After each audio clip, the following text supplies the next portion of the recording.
Hey, what is up, everybody? I am John Sparks, your host for Sparks of the Paranormal. And what I'm doing in preparation for the live podcasting episodes that are going to take place in season 2 is I'm actually going to be releasing here on YouTube each and every single one of the episodes that happened in season 1 as they took place in chronological order. So we are starting with episode 1. And that is with Mr. Thomas Coffield as we talk about Texas Bigfoots. And I'm really excited about this one. So, just a minor look back at this. I actually did this one. This, like I said, this was my first recording of the podcast. It was a little rough. We figured some stuff out, and we got it all fixed up. But there's going to be some parts that sound like they're a little clippy, a little weird. So once again, that was my first experience with putting together a podcast. So it sounded a little weird, sounded a little off. But that's okay because it was a really good episode, and I'm super excited for you guys to hear it. For those of you who don't know about my podcast, Sparks of the Paranormal, it is available on all podcasting platforms, all of your big ones, Spotify, Apple Podcasts, Breaker, Google Podcasts, and a bunch of the smaller ones. So you guys can check us out there. And also, you guys can find me on Instagram at Sparks of the Paranormal, also on Facebook at Sparks of the Paranormal. We've also got some really cool merch out there, so go check that stuff out. And sit down, grab a seat, kids, because it's about to get crazy on another episode of Sparks of the Paranormal. Hey, how's it going, everybody? Welcome to Sparks of the Paranormal. I am your host, John Sparks, and I am excited because this is our very first official episode of the podcast, and I've got on a good friend of mine, co-worker, Mr. Thomas Coffield, who has experienced things that made him want to look into Bigfoot. And if you guys saw on the Instagram page, I posted up a picture and I kind of zoomed in and blew up on a couple of things that you're like, hey, oh my goodness, there are Sasquatches in this picture. And this guy he's seen a lot of evidence of Bigfoot, and I'm excited to kind of dig into stories with him. Thomas, how are you doing today? I'm doing okay. Just a day off and feeling a little tired, but I've been thinking about Bigfoot all day. You got me re-engaged here and trying to recall. It's been a lot of years involved in this, and I'm still enjoying it. Can't let it go. That's fantastic. So, you've been experiencing stuff for a long time, right? Yeah. So what got you interested? Where was your first kind of moment where you're like, hey, there's something to this. There's something out there. Well, I think I've been a professional Boy Scout, and so that means I've been in scouting my entire life and still am to an extent. So from a young age, probably when I first started having encounters would be camping once a month for my whole life around 10 years old. And, we'd go out, we'd go to New Mexico, go to Texas, and there's a lot of wild hogs, bears. I've experienced all that. But so many times we'd be camping out and, everyone's asleep, and then something comes walking through camp and it's not small, and Yeah. you're wondering what in the heck, and you're not the only one having the experience. The next morning, it's like all the guys are like, was that you? No. Was that you? No. And none of the leaders and nobody. And we're out in the middle of nowhere. And but we've got something walking by, brushing the tent, things like that. That probably happened 5 times at least, Mm-hmm. during as a youth. And it was clear if it was a bear or something like that, because they're after food and after our bear bags, which are 50 feet between two trees, and they've scratched off all the bark trying to get, and they're jumping, trying to tear the bottom out of the bag and all that. So, I mean, when it's just walking through and brushes the tent and keeps walking, or you hear breathing, that's another thing. You hear this kind of a low, rumbly breathing sound as they kind of walk by or something. You just wonder, what it intrigues you. And of course, the Patterson Gimlin film. Well, I don't know what year that was. I think that was the Six- 60s, Yeah, 60s, because I was 70s. born in '69. Yeah. So as a kid, I'm seeing this stuff on TV and going, "Dad, is that real?" And I'm thinking maybe there's something to that. And there's always, when I saw that, it was more than, oh, this is interesting. Is that there's something in my spirit saying, look into this. Yeah. and it sticks with you as a kid. And here I am, 51, but still interested in finding out what in the heck is this. Yeah. And so that's kind of when it started out. And then as I grew up on the farm, my family farm in Texas, we have about 2,500 acres and then another 1,000 acres that are attached to that to do oil business, because you need a lot of land to have your wells out. Yeah. And over my life, I learned that business from my grandfather and my father. And so it got to where I was living on the property and taking care of the oil wells, and it's so remote, and it's starting to have experiences. And that's where one of the pictures that you saw there is from the cabin that I lived on the property there. So what was your first like when did you first go out looking and trying to find Bigfoot? Well, trying to think. I remember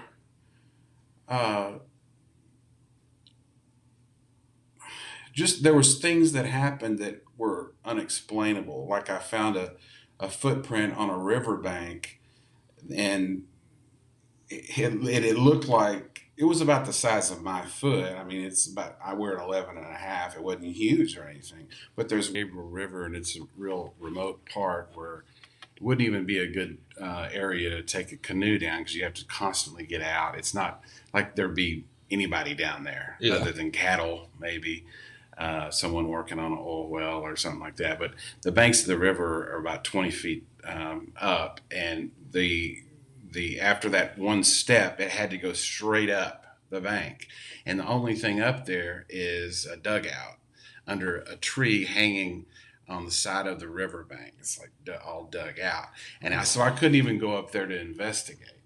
But those are the kind of things that I would notice, and I started thinking to myself, well, with this much property, there could be something living here that no one knew about. So I was just trying to take a broad perspective. Then I found out that a species it's a Mexican panther, I believe it's called a jaguarundi, that was supposed to be extinct in Texas, actually lived on that property. That's crazy. And we could track them. So I was thinking, well, maybe something else could live out here that no one knew about. And if it was anywhere in Texas, maybe it could be here. And so I started looking around more and more, and that's when I found more rock stacks and started looking at maps and trying to figure out where they could be living to be secluded enough to never be found by anybody. Yeah. And so what I noticed is we would have these huge sloughs that would go down to the river, and they were spring fed, but they would just trickle all year round.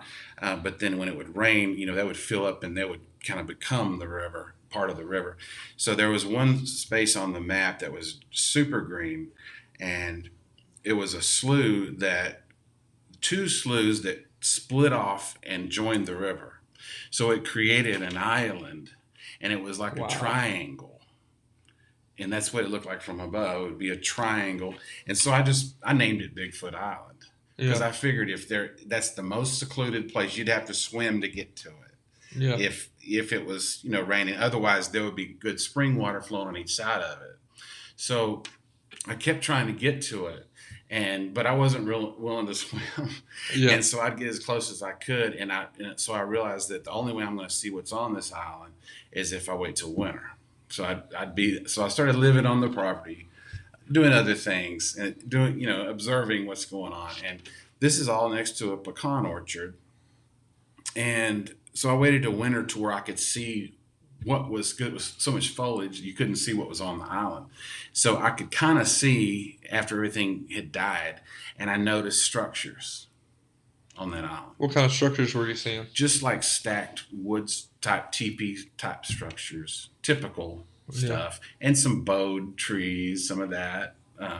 And so now, if I back up a little bit, before I started living on the property, I used to go down, say, once a year or so, just to have fun. So I go to this pecan orchard. It's the most beautiful area down there, just to fool around with my dogs. And I do want to bring up the point that it's important to squatch with dogs and the right kind of dogs. I had two dogs. One was the right kind, the other one wasn't. The golden retriever chow mix. She was so brave. She would scare anything off. She would always run toward everything, start barking, and just. But the other one I had, and I still have, is half Catahoula and half Plothound. The Catahoula is a state dog of Louisiana, and they use them to hunt hogs. Yeah. And the Plothound, the state dog of North Carolina, used to hunt bear. Yeah. So between the two, so you had a brave dog that would jump on the back of a hog, and mixed with a dog that had and that was a sight hound. Yeah. And then your Plothound is more of has a better nose, a good tracker, but very brave as well. Yeah. So the combination of the two and also the Catahoula is sneaky. The Catahoula is like a cat. Very quiet. Quiet. They'll sneak up and they won't run way ahead. They stay with them. So I had the two dogs together, the golden retriever chow and the Catahoula Plot together. And normally what happens is if the retriever chow sees anything, she tears out after them, and she'll run down deer and everything, corner them and everything. And then of course the Catahoula's always watching, sight hound, but she's real laid back and just walking along behind the other one, keeping an eye on what's going on. And then when the other one gets in trouble, she'll go bail her out and bring her back. And that's what's happened many times with raccoons and skunks and all kind of problems. The Catahoula will watch the other one fumbling around with the animal, and then Catahoula will come and kill it and then bring the other one back. Wow. Just like that, before you even know what's happened. Yeah. And so anyway, this time they're both running the fence lines and smelling and doing all their things, and then they freeze. And both of them freeze, and that's unusual. And they're just looking up this slough, not the slough that I'm talking about with Bigfoot Island, but near it. There's another little slough that is a small creek or not a creek, but a spring that'll run after a rain, and it'll run down to the pecan orchards. Well, they were looking up the hill at where this spring runs from and just frozen. And they would not move. And I walked 100 yards up to them, and they were just frozen. And they don't ever do that. It's crazy. Yeah, and then they're looking up there, and I start looking up to where they're looking, and I'm thinking there's got to be something. Oh, and before all this happened, I did some wood knocks, by the way. Yeah. On the trees, because I first got there. I usually do that when I haven't been there in a year, and I show up and I'll do some wood knocks and then start walking around, just kind of let them know you're in the area, see if anything shows up or see if anything is happening.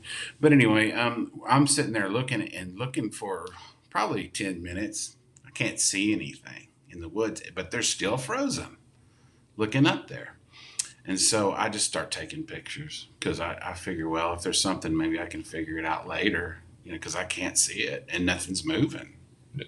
And so after a little while, we did some calls, and I didn't think there was anything to it really, other than the weird behavior by the dogs. And I got them to get away from there and go the other direction. But then later that night, reviewing the photographs that we're looking at here, we saw what looks like a large male in the background, female closer up, and possibly a few young ones there. Yeah, and that's the picture that I have on Instagram for those of you who are joining along here. You can go take a look at that at Sparks of the Paranormal on Instagram, and I've blown up where the female is. I've blown up where the male is, and potentially in the bushes there, I blew up with what looks like it may be one or two juveniles that are potentially hunched over in the brush. So was that the moment that you were like, oh my goodness, for the first time? Yeah, well, that's when I knew that they were there. Yeah. That's when I knew that there was something to this, because I can see them, And what's interesting is if you look at that picture in the very center, in the very far, far background, you'll see a part of the cabin that I used to live in. So they weren't far from where I was living, you know. Interesting. Yeah. So they were around. And so after that, I started some experiments. And the reason why is because I was listening to different, at the time, Blog Talk Radio was big, and Yeah. there was Bigfoot Tonight Show. I don't know if you're Yeah. familiar with that. It's Chuck Prohl. I think he's passed away now, but Yes, that was a yeah. great show, and I would listen to that all the time. And they had different, and so I got some tips and different things, and I had been putting out. I guess you could call it bait. But there were so many wild hogs on the property that I wasn't sure if if it was Bigfoot taking the bait or coyotes or True. hogs or whatever. Yeah. And that's another important thing about the dogs is that we'd be walking and you'd hear it sounded like people talking in the woods, and I was thinking, what in the world could that be?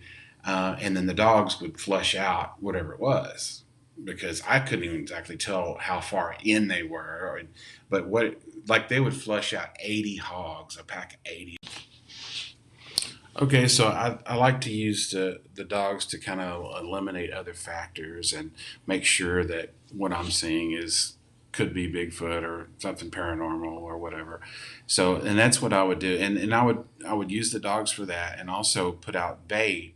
I'd hang a turkey leg on a barbed wire fence and then do some calls and leave, and then come back, maybe 4 hours later or so, and it would be gone, different things like that. But you never really could tell exactly what was taking it because there's so many animals out there. And so what I put on the fence, I told you wrong the other day. What I put on the fence was a baby rattle. That's right. I hung a baby rattle on the fence, Yeah. and it was taken.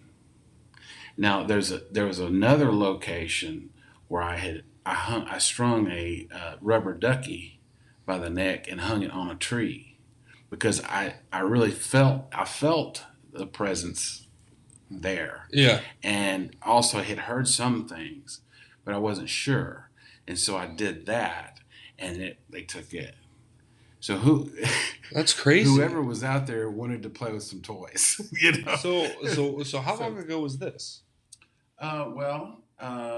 The rubber duckies, probably 2 years ago.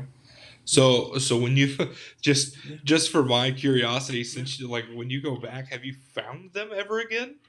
They're gone. We used to do things also. I had a wilderness church, and we would meet out there, and we would do monastic hikes and different things like that. And what I would do is I would have lessons that I put together in like a Ziploc bag, and I would hang them on the tree by a string. And as we would do a hike, we'd discover them and stop and take a breather and talk about what we found. Well, a lot of those bags were missing overnight, and also, but some of them had been chewed on. So I thought, well, maybe deer were taking them, but they aren't taking rubber ducky. They're not going to take a baby rattle either. No.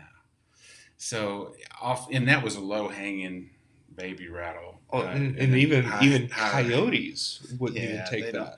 And a lot of times I would go out and make calls, and I'd get response by so many coyotes and all kind of stuff, but and cats and all kind, but I wouldn't get a Bigfoot response.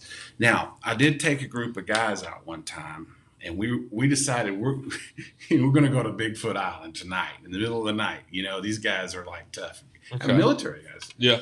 And they had guns and laser flashlights and all this stuff, and so we decided we're going out there. Well, they got as far as the moat, basically, and they're not swimming, so they're not going any further. Yeah. But they were so scared. It's so remote. And we got back out of there. We were all torn up and hurting. Oh, yeah. But we got back out of there. And then they said, well, where else could we go to, investigate this? And I said, well, why don't we just, it takes a lot of patience. This kind of thing. One of the things I had to come to grips with was this is a lifetime adventure. It's not like you're going to go out in the woods and make a few calls and there's something, I find something. No, it's going to be over your lifetime. You're going to find things. and you try to put these things together and try to think like a Bigfoot, which they're so further, they're the masters of their domain of the woods, and we're not even close to their ability. Oh no. So even attempting it is absurd, but you have to. You have to try. If I lived in the middle of nowhere, what would I do? How would I think? How would I survive? And those are the places where you start on the map and try to find some evidence. But these guys, they were like, well, what do we do? I said, well, why don't we just make some calls? Be patient. Well, they didn't want to be patient. I made some calls, and they wanted to talk and have a good time. They wanted to go somewhere else. They wanted to do this and that. I said, let's just sit here and listen. You might not get a response right away, And sure enough, you'd hear it. But it'd be like a female response. You could tell. More of a scream type yell. Yeah. And they would be like, where is that? Well, I'm like, well, it's on this creek. So we head that way, And when we get there, we find some broken trees and stuff like that. So that's, what we do is we just follow the evidence. And if we don't have any, we try to create some, create some response or something, somewhere to go. And that kind of lets you know where they are at the time and stuff like that. But, I listened to a lot of podcasts. I got involved with Bigfoot tracker, Rick Dyer. Yes. And, he's the hoaxer and everything else. But he does, one thing he always said that I liked, he said, you got a bunch of armchair people talking about Bigfoot. They're not out there doing it. Yeah. If you want to be involved in this, you need to be out in the field. And he always talked about that. And so some of his supporters at the time, we got together and we went to Boggy Creek. So we decided we're going to get out, boots on the ground and see and they wouldn't let you camp there. But we went ahead and hiked in. We just decided we were going to set up and just stay up all night and listen, see what would happen. And of course, everybody had their experiences, lifetimes of experiences, and we got into talks about religion. We got into everything, and we didn't really find any evidence on the way in. We were looking. We didn't know where to stop to sit. Yeah. And so we kept looking for evidence, and nothing was conclusive. You might have had the tree kind of, growing as a bend, but it wasn't clearly held down by something or upside down or anything, Yeah. So we're just walking along, and that's what I was saying. Let's just keep moving. And next thing you know, big wood knocks. And everyone froze. And I was way ahead of these other guys. But it was interesting because we all froze at the moment, and I turned around, and I was about 100 yards ahead of them, and I turned around and looked at them, and they turned around and looked at me, and we're like, we're staying right here.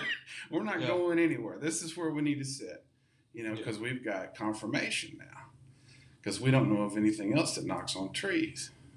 That's crazy. And from then on, we just sat, and we had a military mosquito netting over us, which gave us a blind. Unless you were right at the same angle with us, you couldn't see through it very well. Mm-hmm.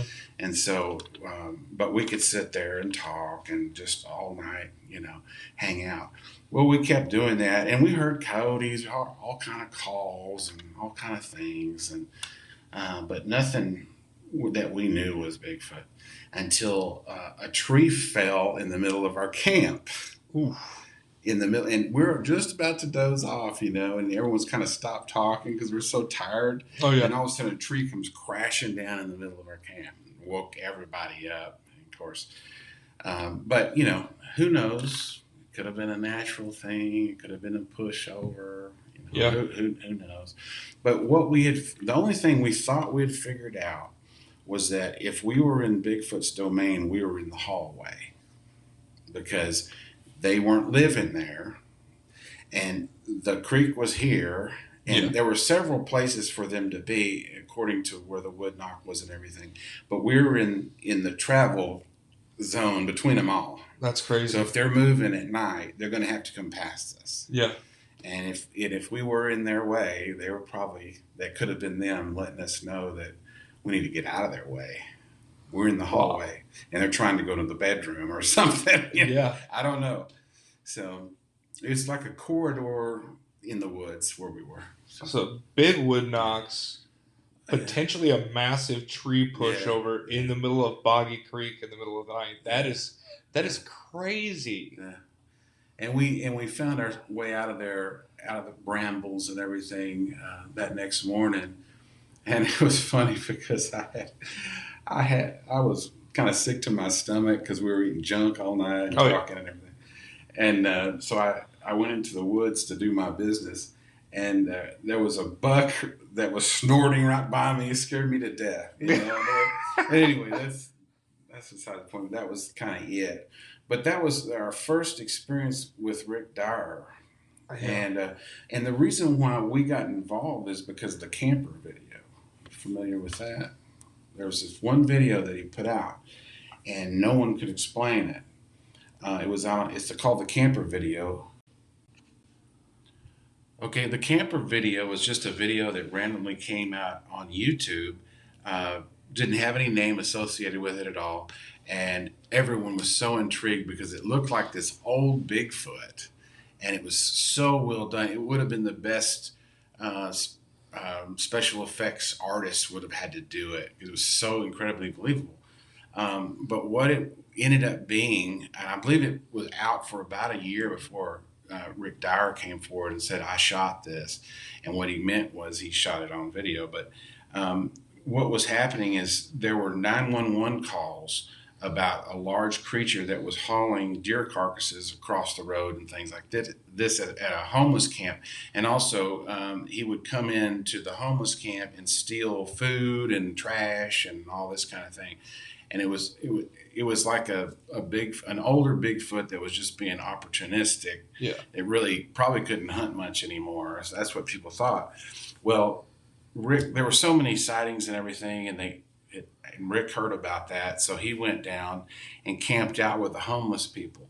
And what he did was he went and bought a rack of ribs and nailed them to a tree.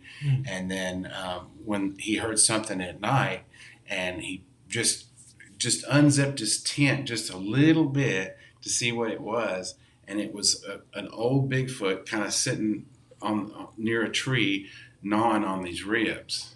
And he shot video, I think it was with his cell phone, through the tent slit. Wow. And you could see the face and the traps and the back and everything. I mean, you could really see it really well. And so everyone was real intrigued about this. And then he ended up involved in a movie called Shooting Bigfoot. And in that movie, it was a pretty well done movie and everything, but it wasn't the same Bigfoot. Yeah. I guess it was, fake, obviously. I don't know. No one really knows to this day if it was fake or not, but he had shot a Bigfoot in San Antonio. And the whole thing was similar to what happened in it. So I don't know. We kind of got intrigued by all that, and a group of us that were listening to the show, we got together, and Rick was encouraging us to put boots on the ground, to get out there and do our own investigation. So we got together and went to Boggy Creek. Yeah, that's fantastic. So guys, like I don't necessarily, I can't claim that I believe in Bigfoot. I can't claim that I don't believe in Bigfoot. I want to believe. It's like the X-Files. I want to believe. And you're right up here near where we work in the Appalachian Mountains. There are, Thomas has been up there and seen what look like small structures that have been built. So what we're going to do is John Sparks is officially going to go on his first Squatch hunt. And sometime either this coming up week or the week after, we're going to get out there. We're going to go squatching. And I'm stoked out of my mind for that. But Thomas, I appreciate you coming and hanging out with us. Sure. I loved it. Love to do it again. Oh yeah, absolutely. We're definitely going to have you back. Guys, Thank you for stopping by Sparks of the Paranormal. Share this with your friends. Share this with your family. We're available on six different platforms right now. I don't even know all of them off the top of my head. Google Podcasts, Spotify, Anchor FM, Pocket Cast, Radio Cast. There's so many that we're on right now. We're working on getting onto iTunes. But guys, what do you want to hear next? Leave me an audio message on Anchor FM. Let me know what you want to hear next. Do you want a ghost story? Do you want more cryptid encounters? Do you want more Squatch stuff? Do you want to hear about UFOs? Let me know what you want to hear. Thank you for coming out. Thomas, thank you again. Thank you so much, and big shout out to Thinker Thunker on YouTube. Absolutely. Thinker Thunker. We're going to check him out. We're going to see what that's all about. That guy apparently can catch a hoax before anybody else knows it's a hoax. So we're going to check that out. Guys, thanks for stopping by again. We love you. God bless. And we'll talk to you next time on Sparks of the Paranormal.